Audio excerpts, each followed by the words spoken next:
If you've ever wondered exactly what goes on at a Korean Beauty Expo, then stick around because on today's episode, I'm going to take you with me to one of the top K-beauty expos, the Cosmo Beauty Expo in Seoul, Korea. Hello and welcome to the Korean Beauty Show podcast.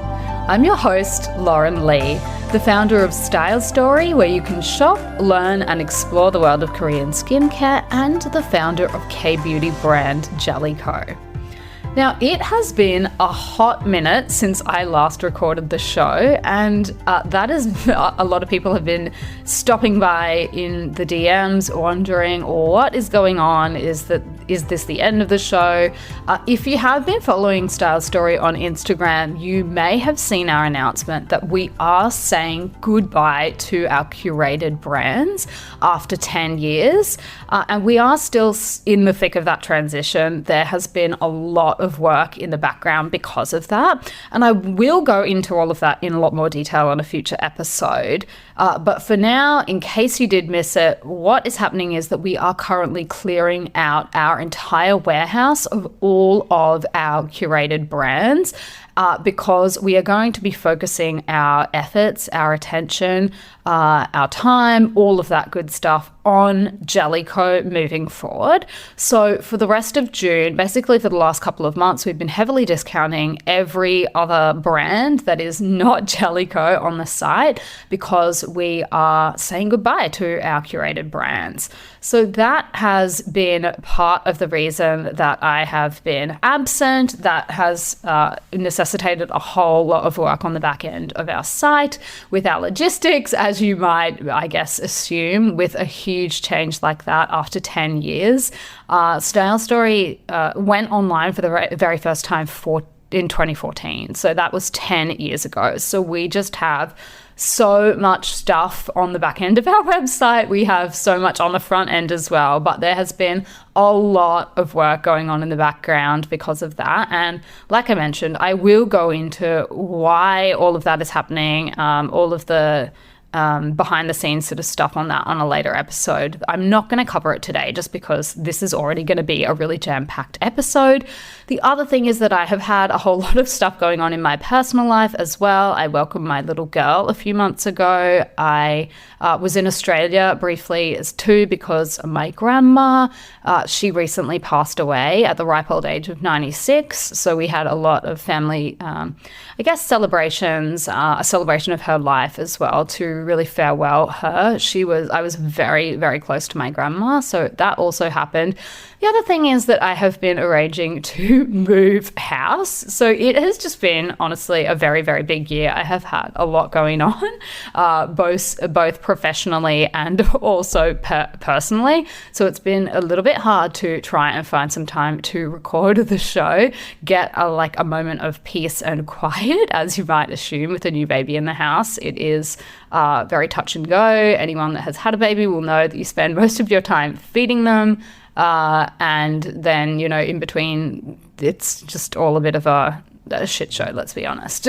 So it has been a very, very big year for me personally. But there has been a lot going on in the world of K-beauty as well. So just to let you know, I guess, headline takeaways, if you are tuning into the show going, oh, what the hell has happened? Why haven't we had regular episodes? I will be aiming to continue with the show. That is definitely what my plan. It is not going to be a weekly show for the time being just because of how much other stuff I have going on. So what I'm going to try and do just for the next little while everything is so busy, while we're in transition with the business and everything, is actually just bring you some, episodes that I think you're going to really enjoy, like, for example, this one, doing a tour behind the scenes of one of the Cosmo Beauty Expos and things like this. And then we will get into more of a regular schedule, I think, sort of later in the year. That's just the way it's going to have to be for now. I just cannot commit to even a weekly show right at this moment in my life. This is the first time that I've really ever taken a break since we started all the way back in 2020. So I have kind of just worked through the show in every other period of my life, no matter what's been going on business-wise or personally. But now is a really, really critically important time just for our team because of all the things that we have going on at Jellico, our expansion plans, what we're sort of doing in the background. And the team needs me there. Basically, I am kind of, the captain of the show, as it were, being, the founder. So the business just needs a lot more from me at the moment. That means that I need to take a little bit of time away from the show just because I don't want to be putting out episodes that are just no good, that, are not going to resonate with you guys. Rather than just coming up with episodes for the sake of episodes, I would much rather have time to sort of sit down, think about what I'm going to say, write a proper episode out, and then, deliver it rather than just haphazardly kind of throw something together at the last minute. So hopefully everyone can understand that. Thank you so much for everyone that has sort of popped into the DMs wondering what's going on, just to check in. And I guess thank you to all the people that were like, saying that they had really enjoyed the show and that they missed the show and were hoping, that it would come back. That was really nice as well. Like I said, I think I mentioned this on the show a few times, but sometimes it feels a little bit odd podcasting because you're really just throwing things out there into the ether, into the void, and there's not a feedback loop. It's just me sitting in a room talking to a microphone, sometimes a camera, and it can feel very much one-sided. Like, I'm not sure if there's anyone even listening or who cares about any of this, particularly because K-Beauty is such like a passion project of mine and it is so niche. Sometimes I'm like, what am I doing here? But thank you very much to everyone that did actually stop in. That was really, really lovely. And so for you guys, I just want to let you know that yes, I am planning to continue the show. I'm not sure exactly what the schedule, the format, and all of that kind of thing will look like for the time being. So you will have to just bear with me. But I did recently have the opportunity to go and check out the Cosmo Beauty Expo. And I thought, why don't I take notes while I'm there so that I can put an episode together for you guys and we can just sort of go through what I saw and what I think that means for the industry and also who would potentially like this expo. Occasionally I do get people reaching out saying, for whatever reason, they're looking into going to one of the expos, and which expo do I think would be best. So I think if you do fall into that category, maybe you run your own skin clinic, you run your own brand, you are an esthetician, I'm not sure, whatever might, put you in that kind of job where you're thinking about actually forking out the money to buy a plane fare, hotel, even if it's being sponsored for you by your company or somebody else, you might just want to know, well, what is the best expo for me? And honestly, having gone to so many of these over the years, I can safely say that they're not all the same. You will see some of the same people at some of the different expos, but I think that some of them have a slightly different focus. And I mean, it will also depend on who you speak to and why you're there in the first place. Like if there are a subset of people that just go to expos so that they can get free products from brands and things like that. And that's totally fine. I've been an exhibitor before and, you'll get a lot of people coming up being like, do you have samples? Do you have freebies? And that is why they are there at the expo. So for me, obviously, my focus is pretty different. I don't really care about going around to the various different brands and getting free products and stuff like that off them just because if I want product samples from a brand, I could probably, we were planning to stock or something like that, I could probably just contact them and let them know and ask them. I don't really need to, go and harass them at an expo. But there are a lot of different things there that I'm sort of interested in. For example, packaging. What's going on in packaging? Is there a good company there that we might be able to work with in the future? Are they doing something a little bit different? Maybe sustainability. That's a huge, big focus for us at the moment with our packaging. So anyone that's doing something slightly different in the sustainability space, I want to know about it. Ingredients is the other big reason that I will often go to an expo, just to see what's trending. Is there anything new? Is there any new tech or anything like that? So look, without any further ado, let us get into it and see what was actually there. Now, One thing I did notice this year was that there were quite a few plastic surgery clinics actually attending the expo, and that's not to say that they haven't been there in past years, but I definitely did notice that there were quite a few clinics there, and there are also quite a few clinics in Korea these days that run their own lines, so they will have their own branded collection or line of products that they actually sell in clinic.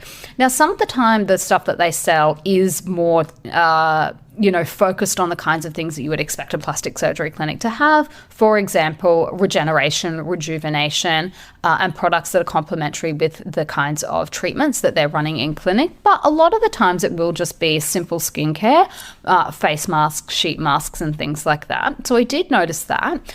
But I think this year, if I had one key takeaway, one thing that I thought was obviously the next big thing in Korean beauty, it would be the at-home beauty devices. So there were so many different takes on at-home skincare devices.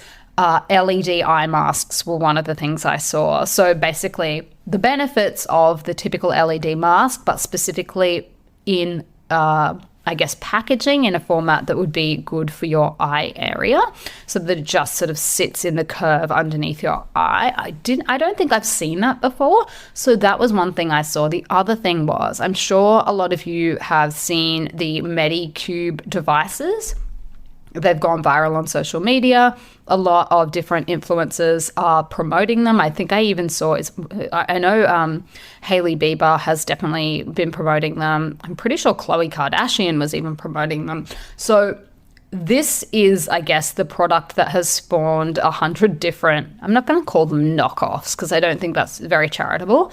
I'm sure there are differences in the technology and whatnot, but suffice to say, that kind of device was everywhere at this year's expo, and lots of different variations on it. So what they're using is choumpa, which is like basically ultrasound, and they have lots and lots of different benefits depending on the specific type of technology that is in the device. So a lot of the kind of claims that I saw the manufacturers or brands making about the products were that they are good for restoring a damaged barrier. So for sensitive skin, a lot of products were targeting wrinkles and lack of elasticity. Another subset of products were also making claims about product absorption as well, so that they actually enhance the absorption of the products when you are applying them in tandem with the device. So a lot of them also had a range of different settings to target different areas of the face, various skin issues and whatnot. And I obviously had the chance to try quite a few of them out. There were ones that had facial massage settings as well. A particular one I tried had EMS technology, which EMS stands for electrical muscle stimulation, and that's more for sculpting the face, enhancing your muscle strength and actually improving your circulation as well. So then those kind of devices were making a whole lot of claims around boosting your glow, which obviously if the products are targeting circulation, they can do that kind of thing. So the idea behind EMS technology, I sort of had to go away and have a look at that in a little bit more detail, is that obviously your face contains a whole lot of different muscles. I believe it's 43 to be exact, and they need to be kept active in order to keep toned. And that's kind of where EMS is coming in. They're basically trying to provide a chemical energy source for your facial muscles. So consistent use of these kind of devices is supposed to help with the jawline, the cheekbones, making them obviously look more defined, more chiseled and contoured. But it can also promote blood circulation, which gives you that sort of healthy glow. And it can also do lymphatic drainage as well, which we've done an episode in the past for sure on Korean facial massage, and lymphatic drainage is one of the big focuses of a lot of different Korean facial massage techniques. So it's safe to say that if you are interested in these kind of devices, if you are looking for maybe alternatives to the ones that you have seen trending on social media, there are a lot of different products that are entering the market, and my guess would be that they are at a lot of different price points as well. So if you're sort of hesitating, with one particular brand, go and have a look and see. Now, I think what you'll need to do is focus down on what exact benefits that you're looking for so that you can find the device that's going to be the perfect fit for you. But there are so many companies in the market at the moment that are doing a variation on this. So I think you'll be able to find something that you enjoy. A lot of people are, anecdotally telling me that they are having good results from these kind of devices. So I think if that's something that you're interested in, you'll be happy to hear that that is definitely here to stay. I think at-home beauty is just having a really, really big moment in the market as well. And so too was just devices generally. I think one thing I will say about the Cosmo Beauty Expo is that I've noticed it does tend to have more of a focus maybe on technology, equipment, and the kind of things that you could actually use if you were running your own skin clinic, if you were running a storefront, for example, of some type. Some of the equipment I saw there, I was asking the managers about, and I was like, well, how do you envisage this actually being used? So one really, really nifty piece of equipment that I came across was making a personalized ampules. So it was customized skincare, and it was this whole machine that could come up with on the spot, ampoules and serums and products and things like that specifically catered to certain skin types, which was really cool. And I was like, that's awesome. But where do you think that this kind of thing would be used? And what he was saying was basically they were thinking more salons and clinics and things like that, so that the customers or clients can input their specific skin details, and then the machine will create a customized for you ampoule solution. So that makes a whole lot of sense. I think if you were going to be investing that much money in that kind of tech, that would make sense in that kind of a setting. I was thinking more like a storefront, because I know some Korean beauty brands have that kind of technology and equipment in their stores, but that was, his personal opinion about where it might be used. So I think that this is a really good expo for that kind of thing. So if you do run, any kind of wellness, day spa, dermatologist clinic, esthetician, anything like that, where you're wanting to actually use equipment and tech within your treatments and incorporate that into your treatments, I think that this would be a really good expo for you to attend if you're sort of wanting to get a sense of what's hot in the market, what you might be able to incorporate. And some of my consultancy clients from time to time, that's what they're looking for. They're looking for something a bit different, a unique selling point that they could actually incorporate into their treatments.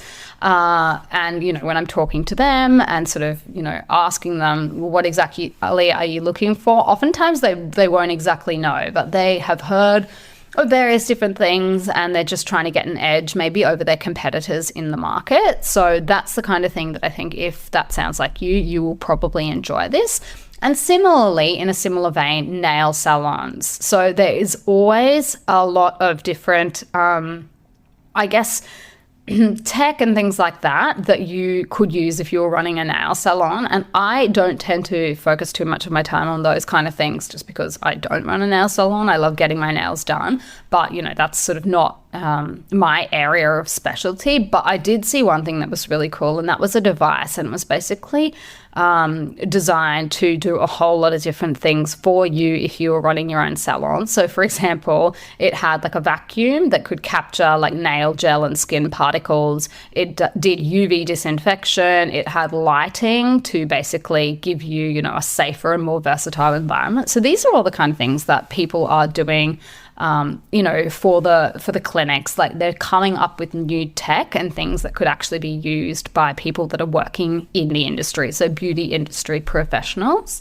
So that was really cool as well. Now, one of the things that caught my eye, just because I don't think I've ever sort of seen this, was patches. Lots of patch style technology, pimple patches, needle patches, lightening patches, all of these kind of things that we have been seeing trending for years now. But I came across something that looked like a metal snowflake.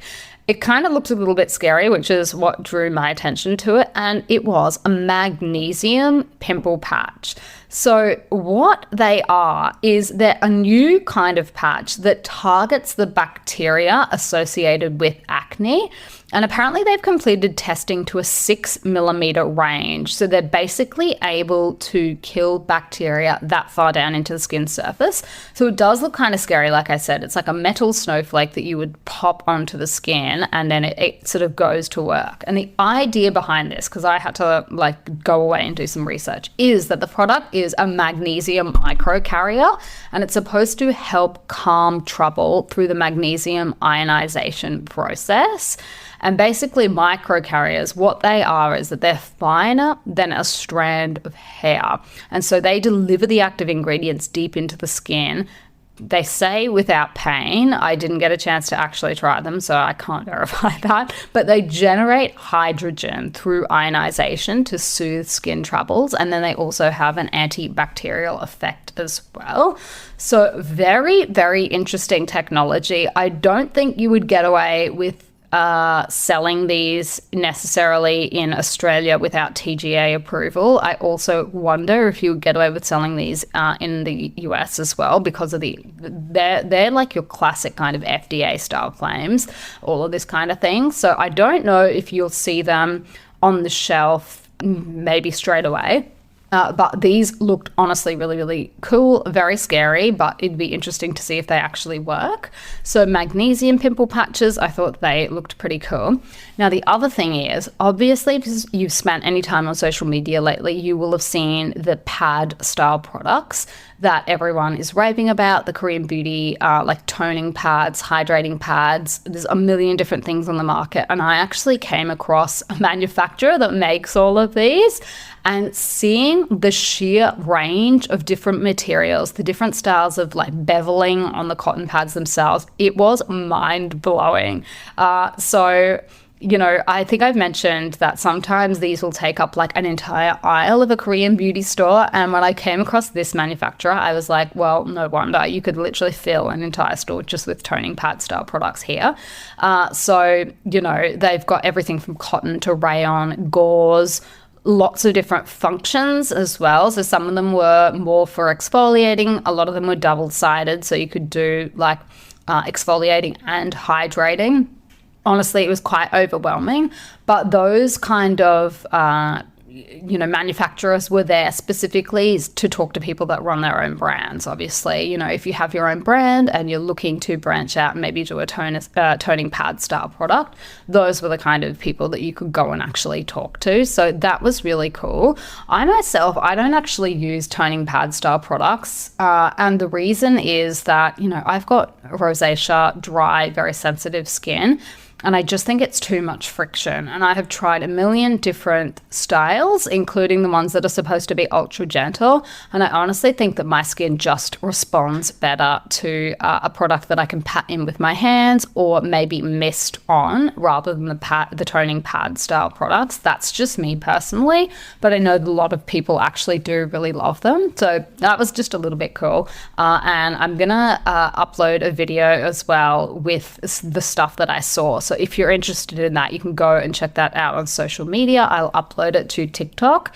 And the TikTok for the podcast is just combined with the Style Story TikTok because I just don't have time to run a million different TikToks. So if you're looking for that, it is at @StyleStory_KBeauty. And then my personal one is at Lauren_KBeauty, just to sort of make it easy. Now, the other thing I saw that I thought, slightly controversial in 2024 was that there were different exhibitors doing like diet pills and diet systems. And, you know, as a Westerner, that kind of thing always kind of shocks me a little bit because the dialogue and conversation that people are having in Western countries like the US, Canada, and Australia at the moment, particularly around, you know, any kind of dieting, commenting on people's weight, their body, all of that sort of stuff is like very different to the kinds of conversations that people are having in Korea. So suffice it to say that this is still a huge part of the market here in Korea. It is very popular. A lot of celebrities and idols will promote what I think is honestly pretty extreme diet culture. And there's just seemingly not the same awareness of the danger, or maybe the fact that we don't want to be having those conversations, to the point where people will, discuss exactly how much they weigh, how much weight they lost. And often people are losing like not a whole lot of weight and telling you like how they did it. And it's like, is that all the weight that they had to lose? Like, this is not, there's not rocket science to figure out how you would lose 3 kilos. Like, but the means and the methods and stuff like that people go to do it are not always the most sane, healthy, or probably good for your long-term health ways to do it. So look, I'm not going to go into any of those specifically, but I just thought it was an interesting cultural point of distinction potentially, that those are still really, really trending, and you will see them if you walk into like offline stores here in Korea. You will not have a hard time trying to find the diet section. So if you're into all of that, and some people are, and that's totally fine. Obviously it appeals to a particular section of the market, but it was just really at odds to the conversations that I have seen people in the West having about all this kind of stuff in the last few years. So I thought that was a little bit interesting. Now, trending ingredients, I think a lot of people will be like wondering what is going on trend and ingredient wise. And the good news is that a lot of them are the same kinds of things that we have already been talking about on the show. Peptides, collagen, stem cells were another big one. And I think we've covered, honestly, a lot of these in a lot of details. They are well and truly trending again this year. So I think last year I sort of said we were seeing a return of science-backed ingredients. And that, from my perspective, that was a really welcome change from the focus that has been put on plant-based ingredients over the past 5 years or so. And that's not to say that I don't enjoy using plant-based ingredients, but I really just feel like we reached a peak with them. And it got to the point where every new release from every brand was really just a rehashing of what had already been done. And, from the perspective of someone that comes across so many of these products, it was just a little bit boring and a little bit stale. There wasn't much more anyone could sensibly add to the discussion, particularly around things like, for example, Centella asiatica. If it was a single ingredient focused product with Centella asiatica, it's like, what can anybody do that hasn't already been done? Tea tree was another one that was really just like over and over and over again. Propolis again, and some of the other ingredients that I really love, do not get me wrong, but I think it was nice to see that shift to some of the more science-backed ingredients, and that was definitely on display at this expo this year. I think that because of the focus that it has on clinical style products and tech and things like that, if you go to this expo, you will see that they do tend to have more of a focus on functional cosmetics for use in a clinical setting, like a salon, a spa, a clinic, a plastic surgeon's office. So I think that also then does have an impact on whether some of these would pass the sniff test as regular cosmetics in some markets as well. So places like I mentioned, in Australia and the US, I think a lot of the ones that I saw would be regulated as drugs or therapeutic goods because of the claims that they're making, stem cells being a big one. Look, there are a lot of shady retailers in all markets that sell products that they shouldn't sell in the market, but those ones to me just always stand out as like the most obvious. If you see those kind of products and the kind of claims that are being made about what they can do to the skin, like those retailers are just selling products in a way that the legislation and the regulations don't allow.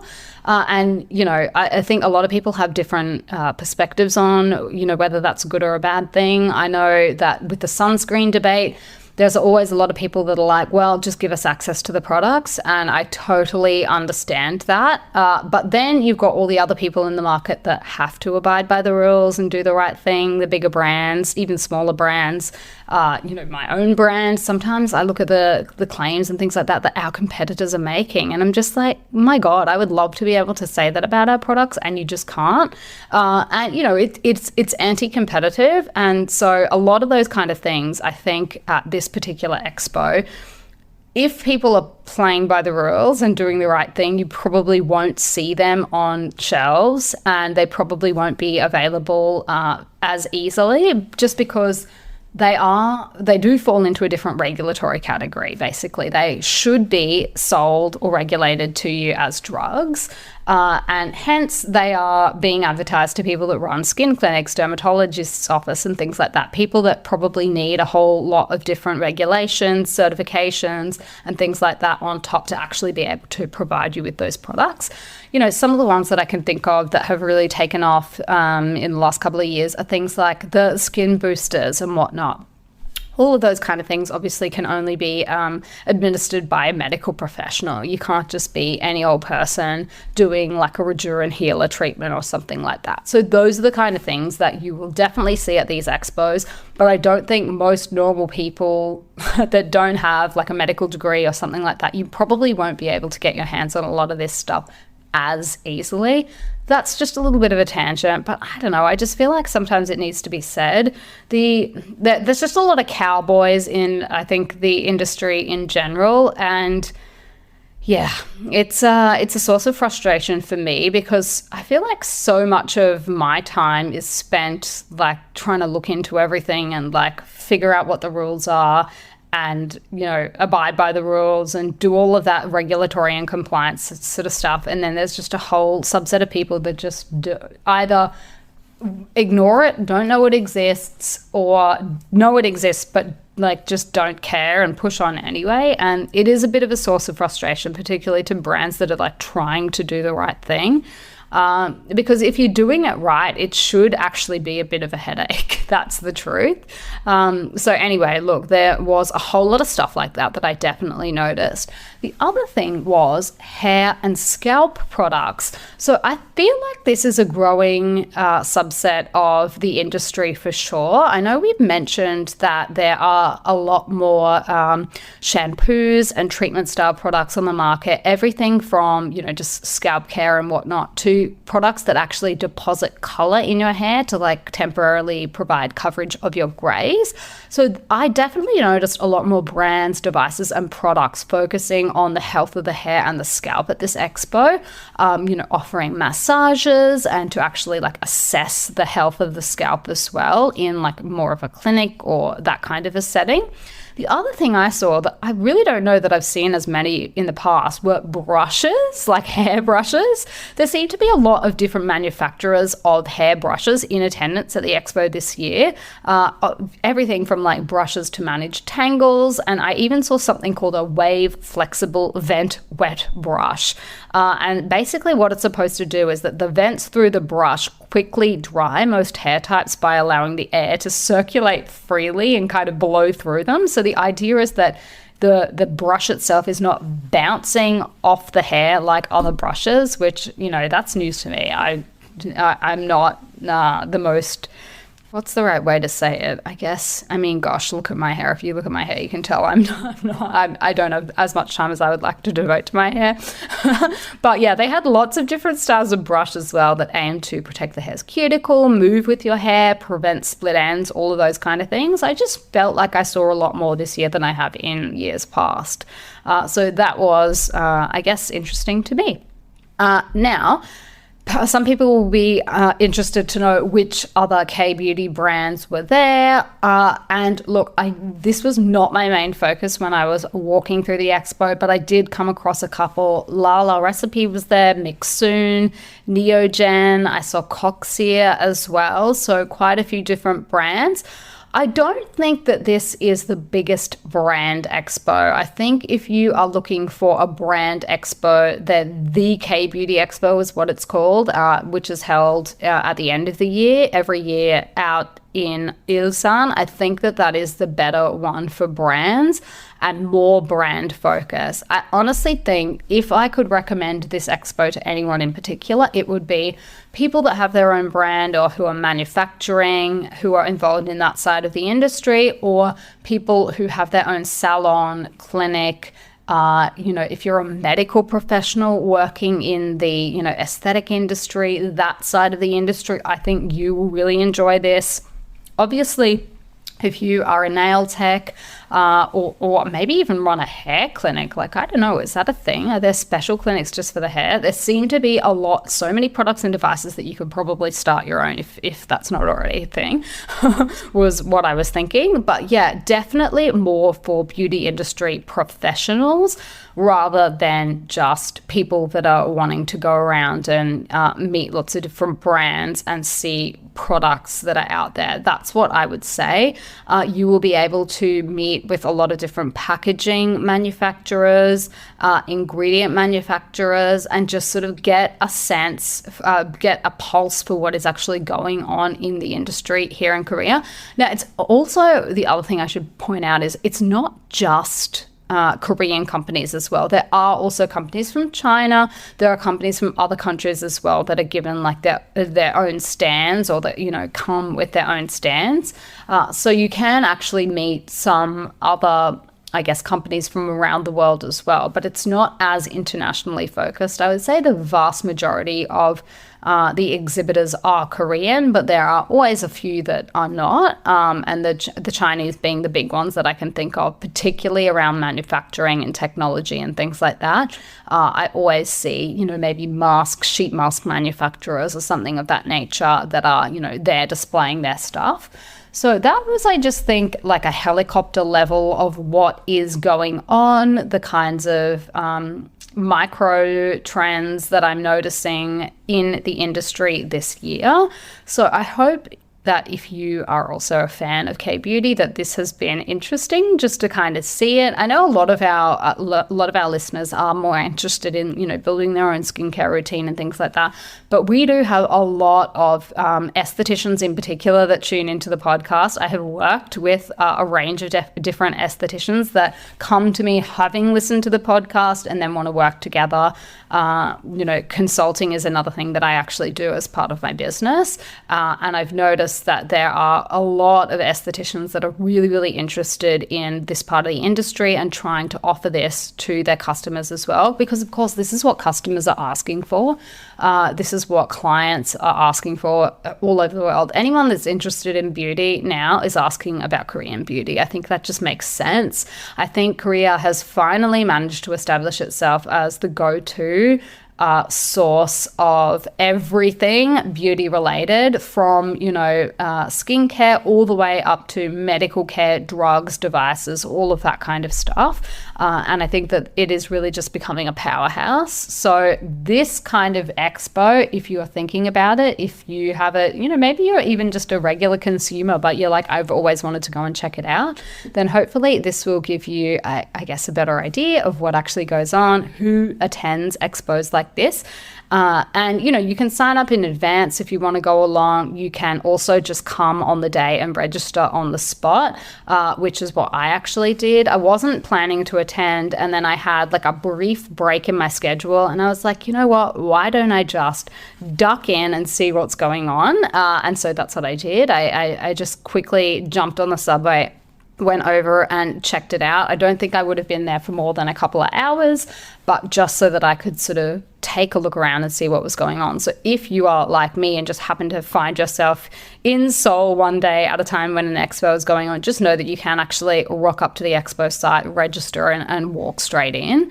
But conversely, if you've been planning it for a while, you can actually, do that and make a whole schedule around it. You can even sign up to, have meetings and things like that with companies if you are interested in anything in particular. So actually, find the exhibitor that you want to sit down and have a meeting with and pick a time to go along and do that. That's also possible as well. So that's just, very briefly, I guess, how the expos kind of work. There are a lot of different expos that are run throughout the year. This is only one of them, believe it or not. There are lots of different ones, and this is only in Korea as well. There are other expos all around the world. And I've been to other ones as well in other places. Last year I went to the Middle East one, the one in the Middle East. There's a really big one in Hong Kong. There's one in Bologna. There are plenty in the US. I've been to one in Australia as well, in Sydney. So pretty much wherever you are, almost guarantee there might be some kind of a beauty expo somewhere, but this one, obviously being in Korea, has more of a K-beauty focus. So look, I'm going to finish it up here for today. I hope you have enjoyed this episode, and if you have, I would absolutely love it if you could give us a rating and a review if you have time. Even just if you can hit the 5-star button, that would be absolutely amazing. And until next time, I will see you on Style Story.